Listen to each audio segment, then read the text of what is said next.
Welcome to Mayor's Moments. I'm Jim Larkin, and joining me is Willowick Mayor Rich Bondy. Welcome. Had enough snow for a while? I think we're done with. You hope. Yeah, I'm tired of this. Yeah, I actually like winter, but yeah, by February I'm done. You want a shorter season, especially since I'm ultimately responsible for maintaining the roads, and we last year we spent $68,000 in road salt, and this year we're heading on towards $200,000 because of the cost of salt going up. So well, you've used, I think, a little more too.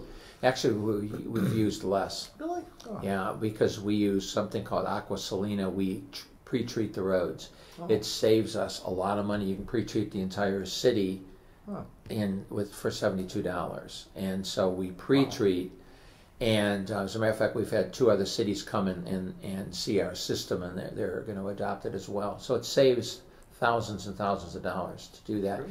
And then the road salt that we buy, we were forced to buy because it was all they had. All that Morton had was treated salt. That's why it's blue, and it already has calcium chloride in chloride in it. So it works at lower temperatures. Yeah. So the cost of salt went up, and so winters are getting more expensive in northern Ohio. It's amazing because every time I go down the Grand River, that Morton salt mine out there, they got these huge piles tarped. Yeah, there were a couple times we had to battle them to deliver it because they said they can't get here in time, and you're under contract. So we're going to go with a state contract. The problem with the state contract is we're going to have to buy summer salt, and then we have to buy it in bulk through the state, which is okay. In the last couple of years, we would have spent more money doing it that way. Last year, we would have spent less. So we're going to play it safe and just go with the state contract. So you'd be filling your salt bins up in the summertime. Right. We always do anyway. And people are going to look at you like, huh? No, it's a smart thing to do because then you've got all the road salt you need for November and part of December when you get started. Oh, we're gonna have to do it again, huh? Yeah, I think we're gonna have snow next year. So. What if Dick Goddard's not here? We wanted to concentrate today on the state of the city. I do the state of the city differently than they do in most cities. A lot of mayors have town hall meetings, and I love those. Except that we were getting 15, 16 people. With 15,000 residents, I wanted to get the word out, so I do it in writing, and I do a written report that's quite extensive. It's 2 pages in the center section of the Willowick Courier. So by the time this films, we should have, the residents should have it, so what you and I can concentrate on today is just overviews of the state of the city. So, and the state of the city is we're going broke. But we haven't gone there yet. Any questions? No. We'll go over the cliff next year. Actually, what's happening is Eastlake went over the cliff last year. Wickliffe and Willowick are following behind. I know I talked to the mayor of Willoughby, and they're worried about next year and the following year. Almost every city in Lake County and actually in the state of Ohio is in the same situation. 2 things. Number one, the state cut $1.1 million from the city of Willowick. That's huge. They cut half of the general fund, half of the what's called the local government fund, and then they cut. They eliminated the estate tax. Now we would get anywhere between $175,000 and $400,000 in the estate tax, and in the local government fund we would get about $800 and some thousand. So eliminating both of those is about $1.2 million. We have in Willowick an unusual situation. We have a very small general fund. If you compare our general fund to Wickliffe's, or Willoughby's much bigger, but to Wickliffe's or Eastlake's, you're going to find ours is a lot lower. It's only $7.8 million for 2015. That's the general fund. That's the general fund. Right. That's your daily operating expenses. Then you have all these other funds outside of the general fund, because our total budget is $18.3 million. But a lot of that's really big for a city of 15,000 people. And the reason for that is that we have 7 levies that have been passed over the years, because the general fund is not big enough to support a city of 2.4 square miles and 15,000 people. So city councils and mayors over the last 25, 30 years have had to go to the ballot for specific levies. The good news is they passed, and the residents renew them. The bad news is that they can only be used for specific things, such as streetlights, such as road levy, the police and fire capital, that's where we buy police cars and fire trucks and equipment and so on. The recreation capital improvement, it's a very small levy, and it collects the same amount as it did in 1987 when it first passed, $67,000, so it doesn't get any bigger. And we've got the, I think I said the road levy. The problem is with these levies is they're all based on property taxes. And when the property values go down, so do the levies. And that's what happened. So the levies bring in less, but our general fund brings in less for the same reason, and we have a real flat increase in income tax. And so we're seeing our expenses go up and our revenues stay flat. And so every city is in the same situation. And we are deficit spending, that's how we survive. Back in 2011, we had about $1.5 million in our carryover. That's a general fund carryover. If you see it on any reports, it says GF carryover. That's pretty healthy. I mean, it's the largest it's been in years. By 2012, it was down to 1.06. It went back up to 1.25, but now last year it's down to 891,000 at the end of 2014, and then it's projected to be about 500,000 at the end of 2015. So you could see we're deficit spending at about $450,000 to $500,000 a year. Our neighbors are deficit spending over $1 million a year. The question always comes up, well, why don't you cut back earlier?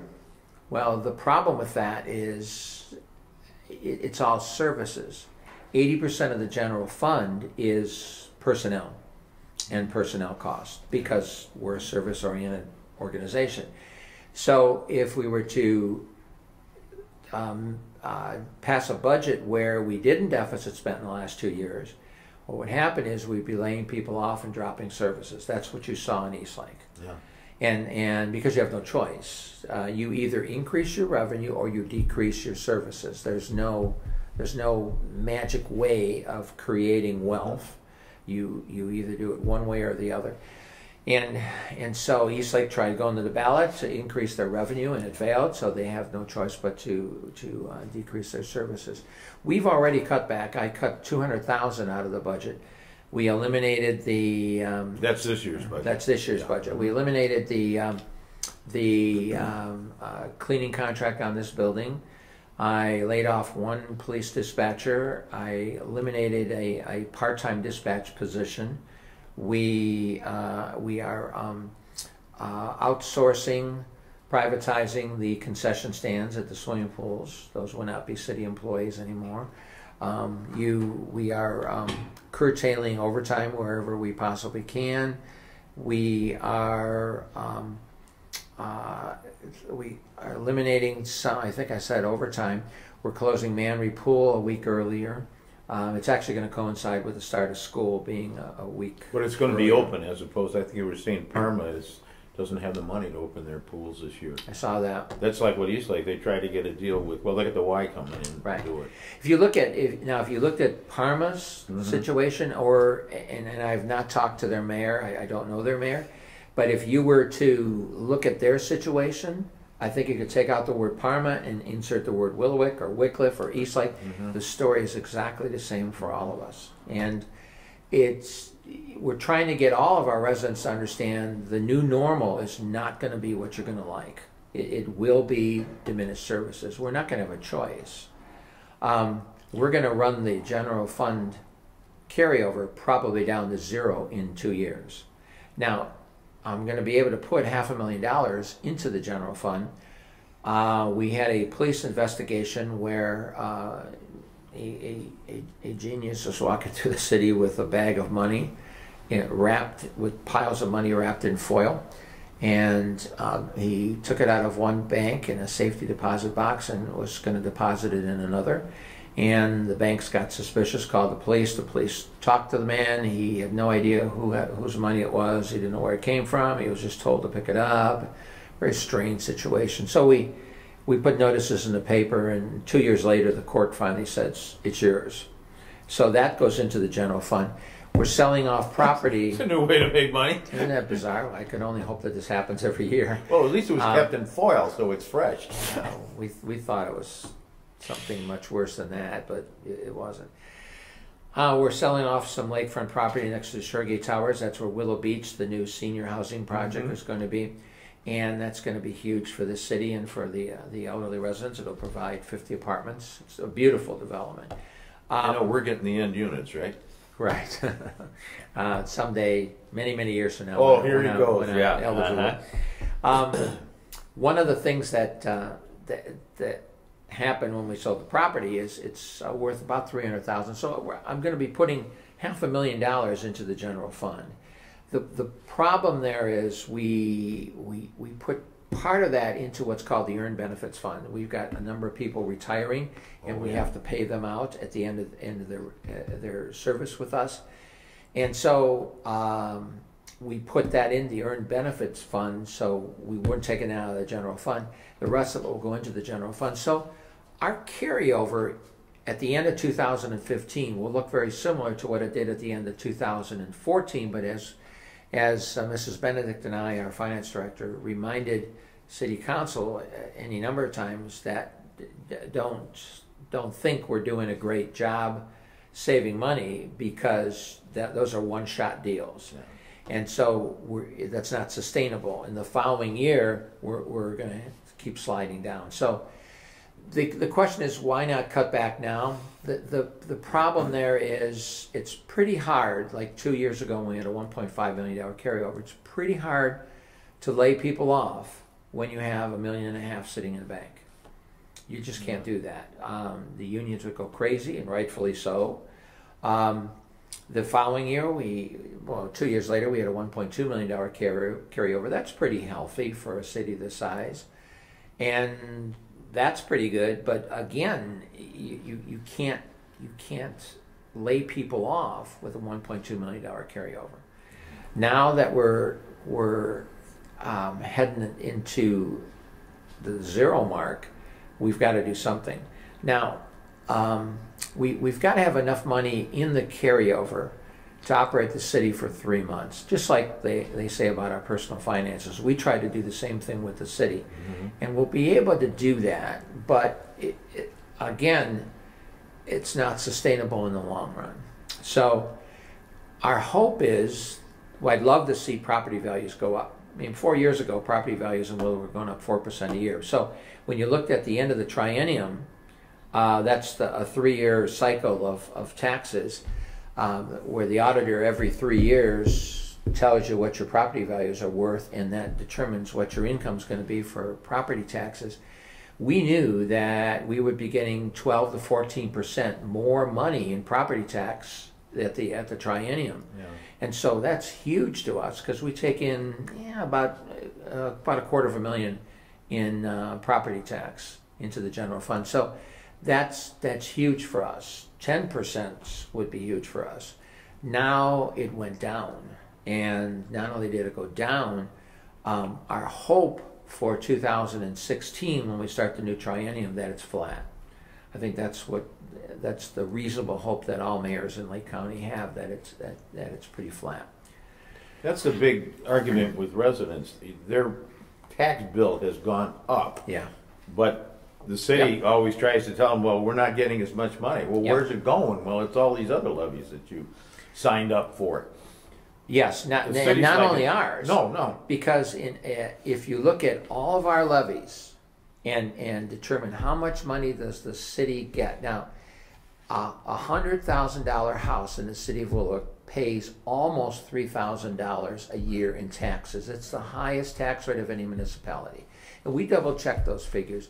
The other cities are close to us. Eastlake's not, but the other cities are fairly close to us. They'll be at $2,700, $2,800. But if you look at that $3,000, people are looking at saying, what's the city doing with that money? Right.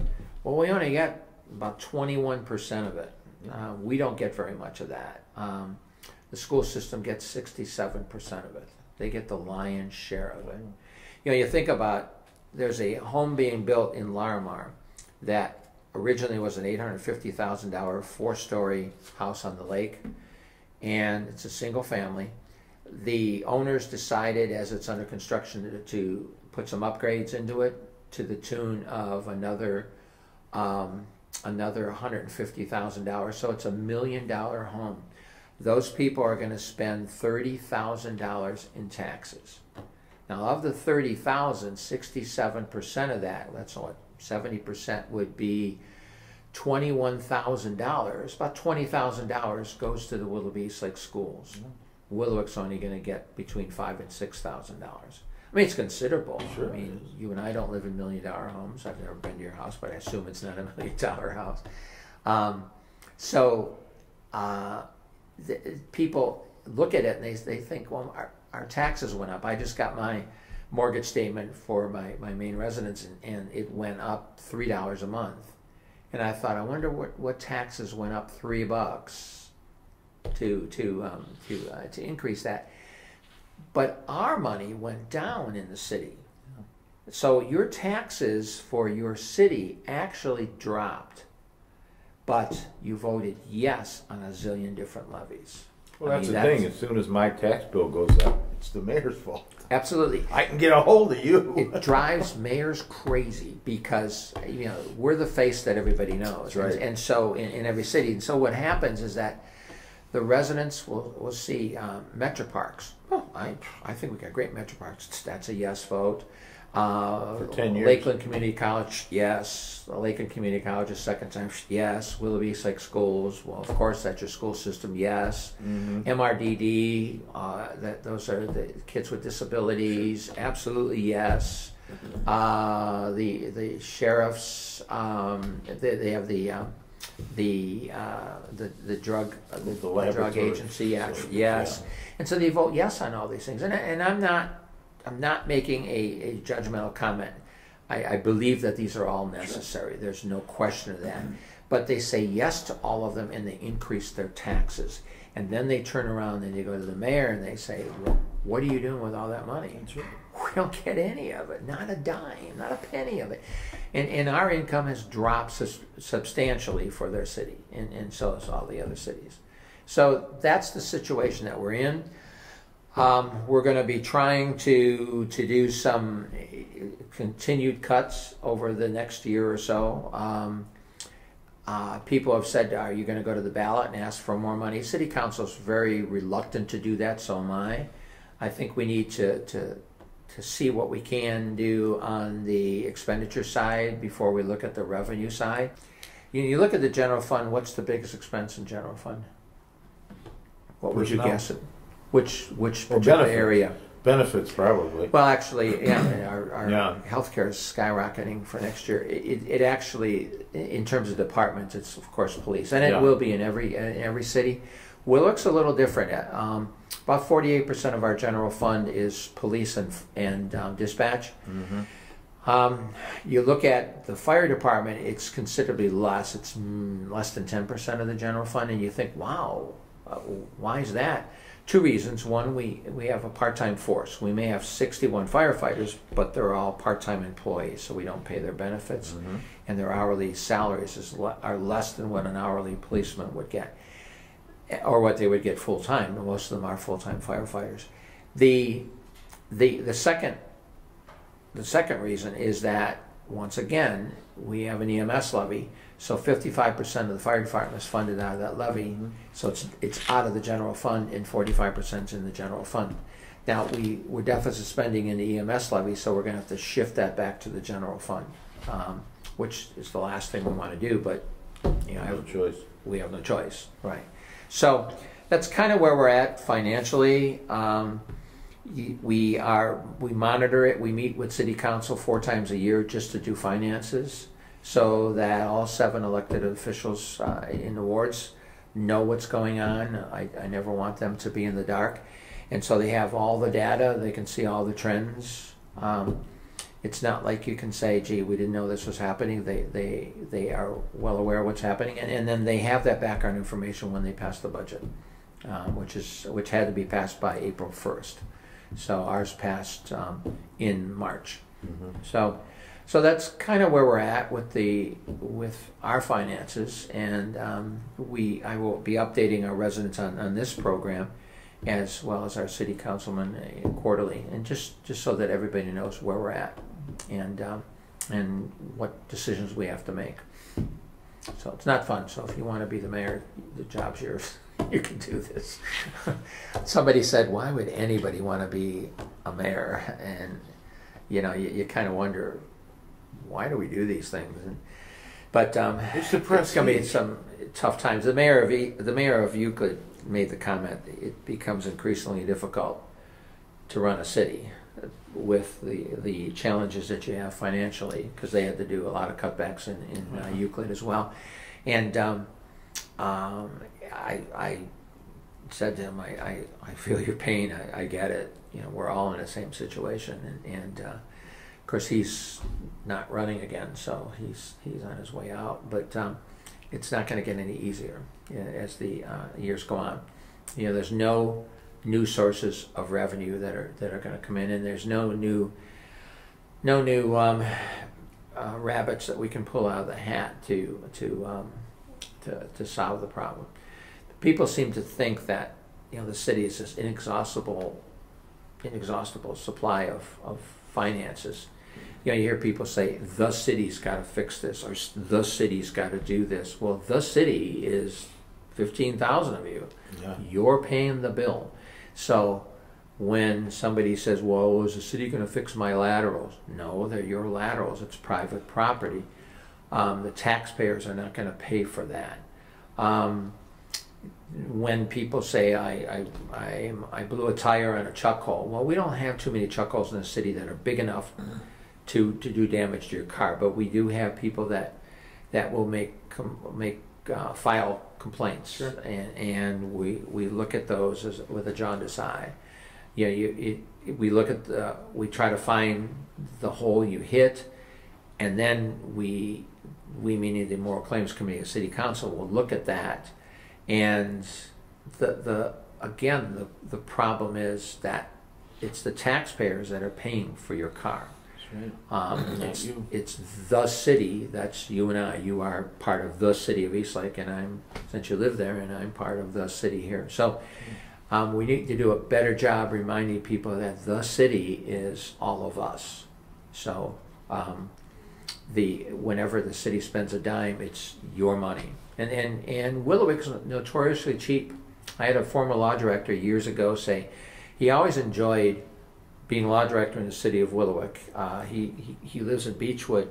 He said in our city we just spend money like it's going out of style, where Willowick does so much with so little. He said it always amazed me on how city council and the mayor were able to do everything they do in the city of Willowick for the residents on such a shoestring budget. I mean, it looks like $18.3 million. That's more than you and I will make this year, but it's not a lot of money to run a city. No. But you see all the cities cutting back. I remember when I was going to Latin, living in South Euclid, Cleveland Heights had these little Cushman motor scooters that would take the trash from the backyard and bring it out to your tree lawn. And right. All of these things have gone to the wayside. Yeah. We do things like Willowick is one of the only cities that'll clean out your laterals. A lot of people will say, "Oh, my basement's backing up. You got to fix these sewers."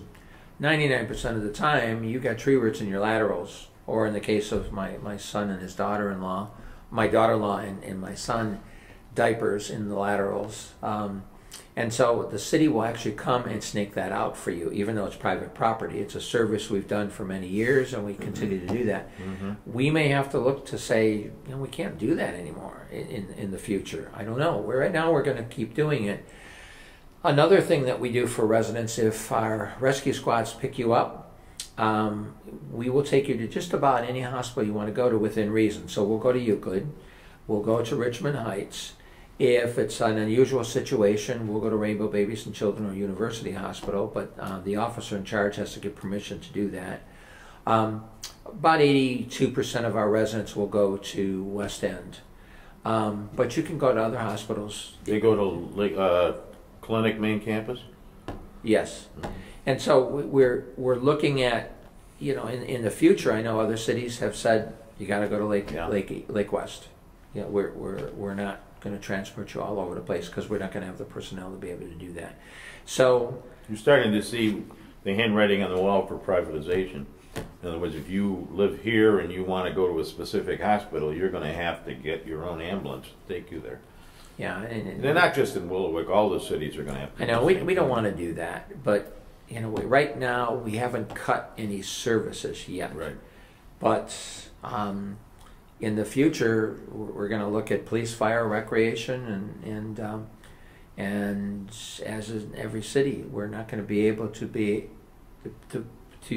do these services on the kind of revenue that we have. So, like I said, the new normal in 2016, 2017 is not going to be what people like.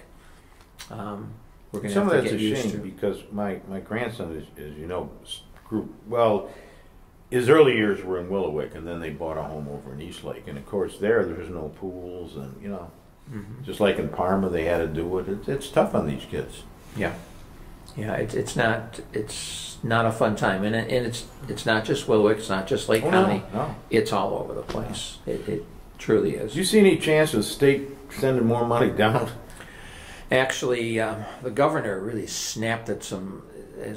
He had a meeting with the freshman representatives, and it was going really well. And he actually was joking with them and having a nice conversation with them.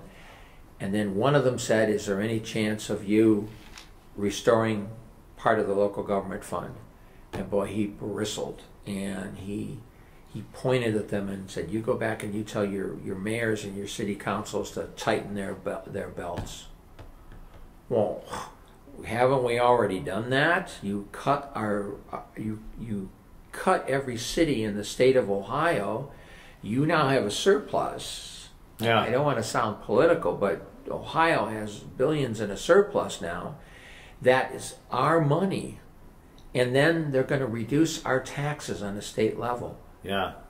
That's our money you took from the cities, from the residents. You don't think he's running for president, do you? No. I didn't think so. I don't think so. But they say that they're going to increase it 4%. They're going to restore 4%. Well, for us, that's like $32,000. Well, gee, thanks, Gov. We're really appreciative of your $32,000. When you were getting, It was 1.6 million at one point.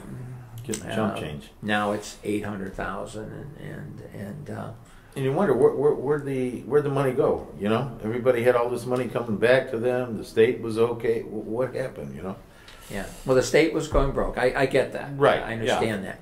And even if he would have said we're going to have to take the local government fund and take half of it, I would have understood that also.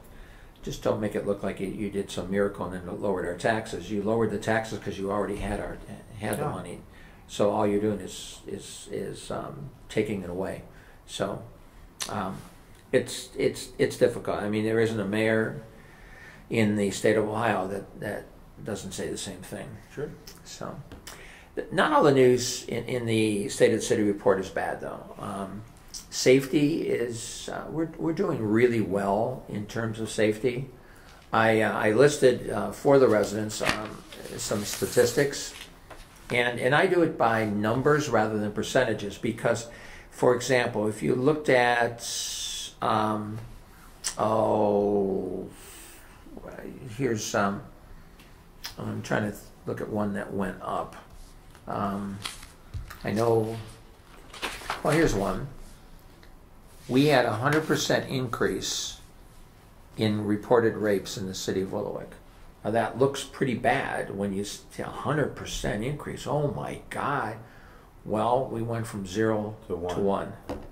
So it's 100% Still increase. not good, but yeah, I mean, one's too many, but and those are reported. yeah. It's not like somebody attacked on the street. What happens is that our numbers are so low, and if you compare us to Wickliffe, Wickliffe, Eastlake, and Willoughby, we're a lot lower than they are. And I asked their mayors, why is that? Because we were looking at calls when we were looking at dispatch, Right.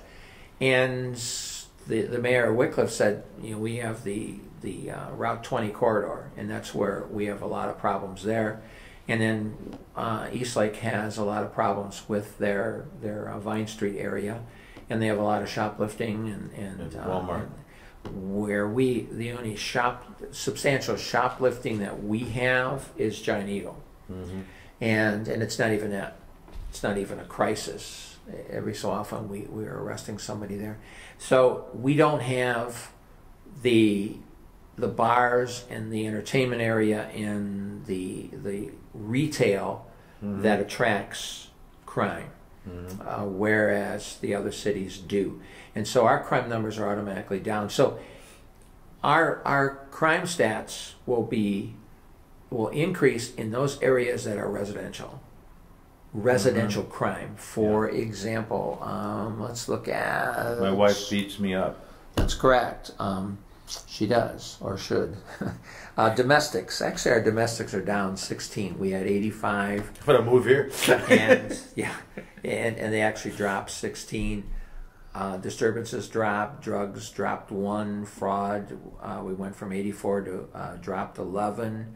We had no murders. We had 17 missing persons. That's down 4 from last year. But mutual aid is up. We had 313 mutual aid calls, and those are up 31. And that would probably be Eastlake. When they reduced their police department, we probably were called to help every so often. My guess is I don't have the is that billed? reports in front of me. Pardon me? In other words, if one city helps another, do they get billed? No. It's Right. okay.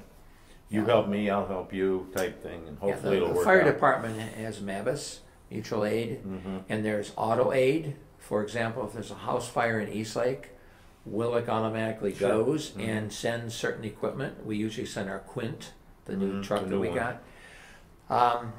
And same thing happens here. Sure. Eastlake will automatically send an aerial ladder and possibly an engine. That's a pumper. If it's a house fire. And then they line up in order. Willowick will be first, and then the other cities follow.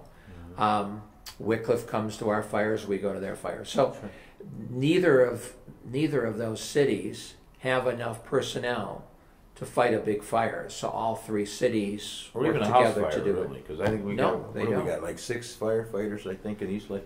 Yeah, so do we. So, I mean, You got, have 5. Yeah. You have 5 Down on 5 duty. now, okay. So So you got a rescue run, that's 2 gone, you get a second one, There here you go. nobody, yeah. Right. And so when the second ambulance goes out, which happens every so often, there's nobody left in the station. We have to do an all call. We have to call people in. By the time they get there, the first squad is usually back. If they even did a transport, most of ours do transport. So We had that one taping, what was it, last summer? All 3 of them went out. oh yeah, right. We were standing there filming ambulances. Actually, one and no came back ambulance. and then another one went out. And that's unusual, but it happens. Every time we film there. That's right. We just hired 5 new firefighters, and I'd like to bring them on board with some of our veteran firefighters to talk about what's it like and how do you become a firefighter and how do you adjust to some of the horrific things that you're going to have to deal with. I mean, most of the time your day is cleaning fire trucks and making sure the station is clean, and you're in shape. And we usually have 6 rescue calls a day. But what do you do when you lose your first patient? What do you do if you've got to pull somebody out of a car, or if you actually have a fire? We don't have many fires, but it certainly can happen, and people do die in fires.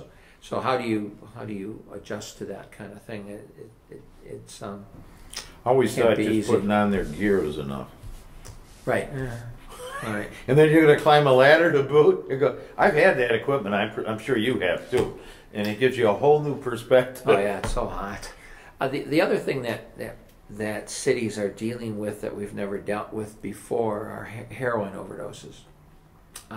We've never had that in Willowick. Now it's roughly 2-3 a month. Wow. Willoughby, it's a crisis because of downtown Willoughby. And they aren't in houses necessarily. We had one in the bathroom at Giant Eagle one time, about a year ago. Sometimes they're in homes. Sometimes it's parents calling because their son or daughter didn't wake up. It's pretty tragic because heroin's so cheap now. And Oh, it is, huh? yes, and so Why is that? Are they cutting it or I'm told abundance? that one of the things that I was told is that as marijuana becomes more and more legalized, Yeah. they need to find another market in Mexico, and they're farming opium now more than they ever were before, and they're using that for heroin. And then there's a new drug on the street called crocodile, just 10 times more powerful than heroin. Our rescue squads have the wherewithal to bring you back if you're overdosing. It's a nasal spray called Narcan, and it brings you out of it almost immediately, and saves lives. It's kind of controversial. Now, some cities, their police department has them. Ours do not. In the west end of the county, none of us do in police cars. We talked about it, but you call 911, a rescue squad in Willowick's going to be there in 3 minutes. Yeah. So the police will be there even in less time. It's probably not necessary to have Narcan in the police cars. In bigger cities, it saves you some time and you may save some lives. But it's pretty scary. It's not the same kind of world that you and I grew up in. And I look at the kids that Sergeant Ice and I work with in the DARE program in 5th grade, and she and I talk about this every so often. We look at those kids and think, wow, which ones of you are going to be riding in a rescue squad 7-8 years from now overdosing on heroin? We try to tell them, don't do this, but which ones are not going to listen, or which ones can't listen, or which ones have an addictive personality. Who knows? But it's pretty scary, and I don't know where it's going in this country. But it's you don't think of heroin in Willowick because you don't see people shooting up at the corner of 305 and Lakeshore Boulevard. But it's here, just as it is in every city around here. So it's Unbelievable. pretty scary. It really is. It's bad. So Well, we grew up in prehistoric times, so we didn't have all of this stuff. no cell phones. When you look back at it, it was prehistoric. Had to turn the dial on the TV. You had to get up. Don't That's forget, you had to get up to do it. I was one of the cool kids because we had a party. We had a second phone in the basement Ooh. after we didn't have our party line anymore. Okay. The other good news is that 100% of our rescue runs were staffed by paramedics. Willowick only hires paramedics now. That's the highest level of training that you can have as a firefighter. We want medics, and the reason we want medics is that they're the best trained, and so they can do more procedures. Right. So that's a big. And so every rescue squad has at least one paramedic on it, and it's almost always more than one. Eventually, it'll be all paramedics three. rather than EMTs. That's right. That's right, and that's good for our residents as well. And we had, believe it or not, 2,100 rescue runs, and that's actually down from last year. But our transports are up. We had 1,213 transports to a hospital, and those are up. The reason it's down is our population's getting younger. You know, which segues into talking about our building department, because one of the things that we did is we designed an ordinance requiring anyone who has vacant property, commercial or residential, to register your property, and then we will go and inspect it and to make sure that you maintain it to our standards. So I think we had 7 commercial buildings that are not occupied, and we actually had the number of homes. I think I have the figures. It actually it went down substantially. It was. Number of homes that are available for. No, vacant homes. Vacant homes. Okay. We had in March of 2014, we had 144 vacant homes in the city, and we had March we had 144. 31 of those are owner occupied now, and 34 are for sale.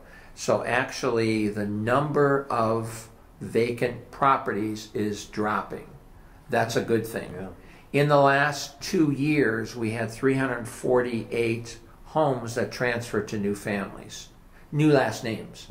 So the way that I track that is my administrative assistant will she sends a welcome packet, but if it's from one last name to another as a transfer, or it's a bank to a last name, then we track those. And if it's a last name to a bank, that's a foreclosure. We don't track it that way, because I'm looking to see how many new families are moving in. Now some of those could be flippers, but even when you flip, you're gonna flip to a young family, probably. So we had 348 of them in the last 2 years. That's huge for this city. So that's 348 new families that moved into the city of Willow. It's good for the city, bad for the Willow Beast Lake schools, because those people are popping kids over in Royalview and Willock Middle. There's 650 kids at the middle school, and there's 900 and some at the elementary school. So that's getting bigger and bigger and bigger, and the last place in the world you ever want to be is around Royalview and the schools at around 8 in the morning. It's crazy. 17 school buses and hundreds of cars coming in there to get their kids at school. So it's a good crisis to have. Our senior center actually picked up 43 new members since January. Some of them are from Euclid. The problem with senior centers is that when you look at their numbers, you can join any center you want. Right. And a resident only pays $5, a non-resident pays $10 for the year. Yeah. So a lot of these people will join 3 or 4 centers at the same time. And so you see them at all different centers. So it's not like a school where they're at one center all day long or for their entire lives in retirement. We're going to be doing some interesting things at our center. We had a little mini retreat with the director and the assistant director, and we also had our recreation director and myself, and we were brainstorming what can we do to think out of the box with our senior center. And we have decided that we're going to go after boomers, that we're looking for people that are 55 to 65. When you think of senior center, you think of people that are playing bingo and line dancing and they're 80. We're looking for people that are 55 to 65 that just retired. And that's a whole different group of people that generally are not serviced by a senior center. And so we're looking at doing more exercise. We may look to put in a bigger fitness center at our senior center. We're looking at some of our younger senior members doing exercise and maybe volleyball and basketball at Manry as part of the center. We just want to think out of the box and attract those people that don't view themselves as senior citizens, such as me.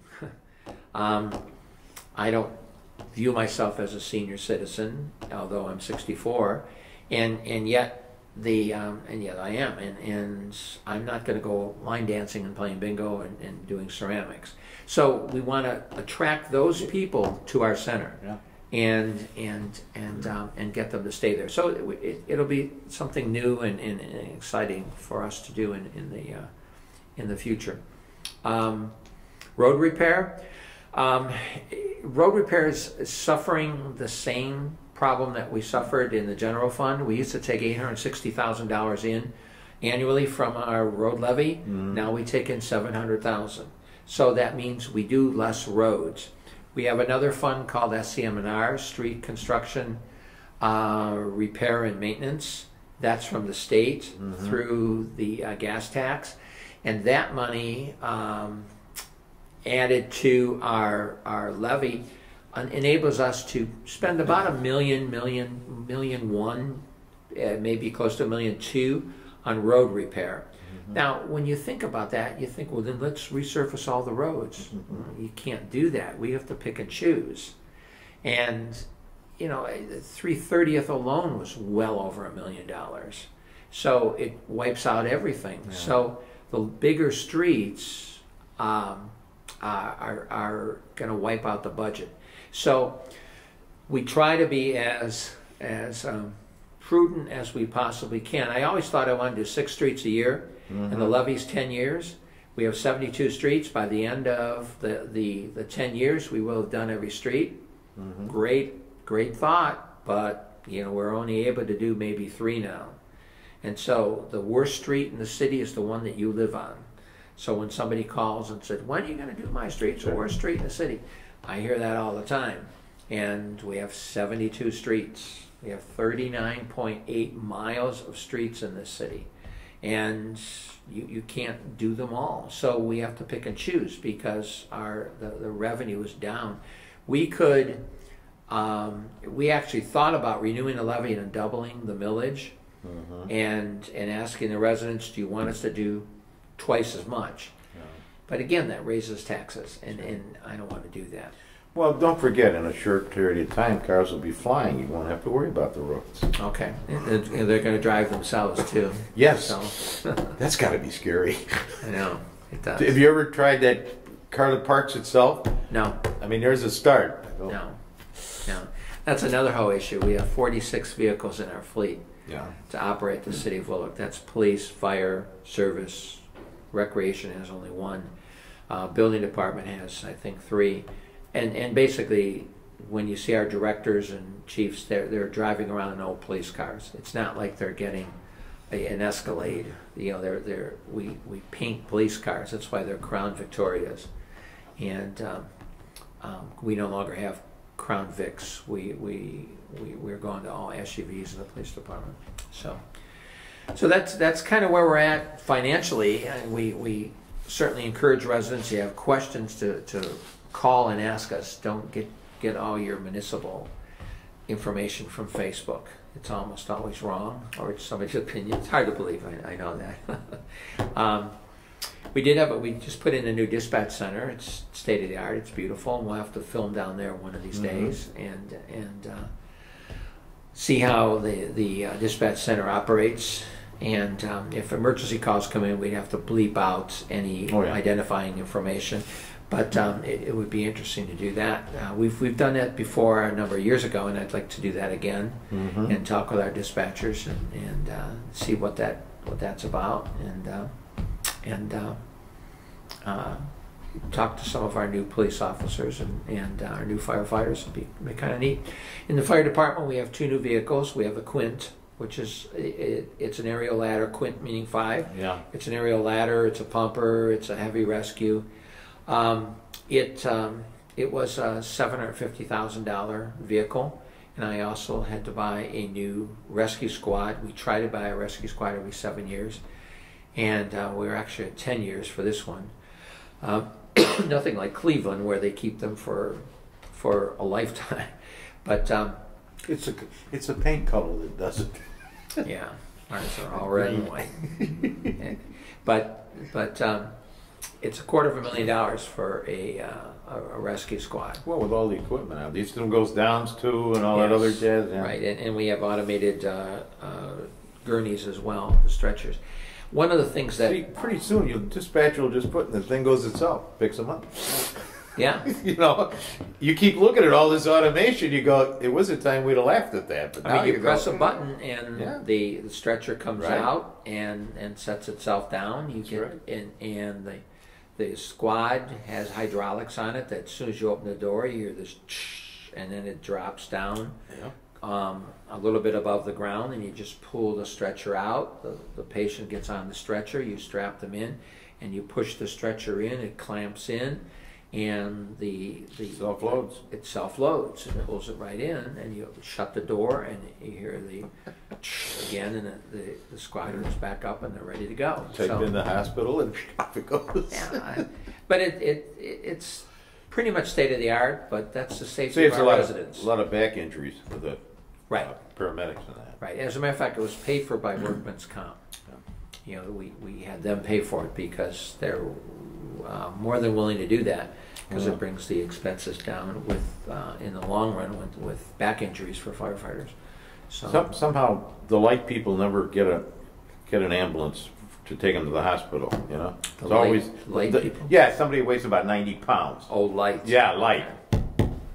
Well, I was taken 3 times, so within That was 3 just months. before they got that automated loading system. It was. I think it had something to do with it. They did. They had to jam me in there. So, Enough's enough. and they do a great job. So.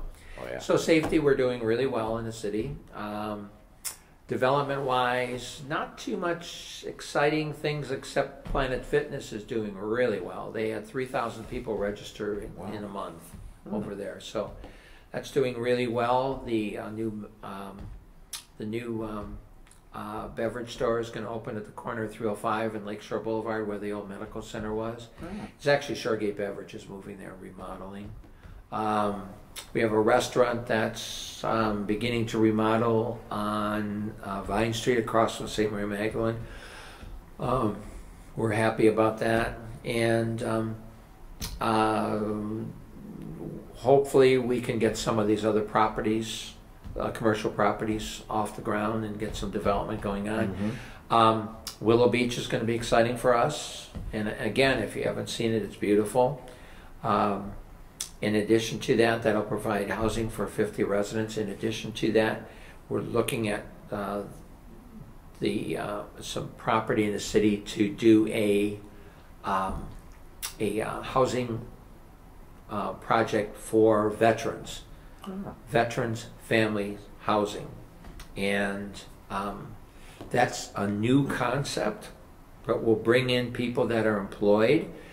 We bring in private homes. We bring in quality people who have served our country, and now we welcome them to our city with open arms, and that'll be a win-win-win for everybody. And the federal government is, as of 2016, going to be putting a lot of money into these type of